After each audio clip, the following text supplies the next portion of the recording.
রহমতুল্লাহি ওয়া বারাকাতুহু। ওয়ালাইকুম আসসালাম রহমতুল্লাহ। রায়হান বাবু, তুমি কেমন আছো? আলহামদুলিল্লাহ, ভালো আছেন? আলহামদুলিল্লাহ। তো তোমাকে কেন ডাকা হয়েছে তুমি কি জানো? জি, কেন? পরীক্ষার জন্য। আচ্ছা, আলহামদুলিল্লাহ। তুমি প্রস্তুত আছো তো? জি। আলহামদুলিল্লাহ। তাহলে আমরা শুরু করতে পারি নাকি? জি। আচ্ছা, তোমার জন্য প্রথম প্রশ্ন হচ্ছে,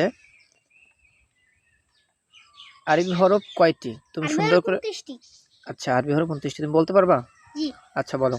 আলিফ, আলিফ, বা, তা, সা, জিম, হা, খ, দাল, জাল, র, লা, সিন, শিন, সাদ, দাদ, তোয়া, জোয়া, আইন, গাইন, কফ, কফ, লাম, মিম, নুন, ওয়াও, হা, লাম আলিফ, হামজা, ইয়া।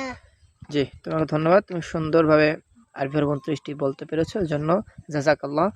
ইনশাল্লাহ দেখা হবে পরবর্তী কোনো একটা পরীক্ষার সময় ইনশাল্লাহ। তো তোমার জন্য শুভকামনা রইল। আসসালামু আলাইকুম রহমতুল্লাহ।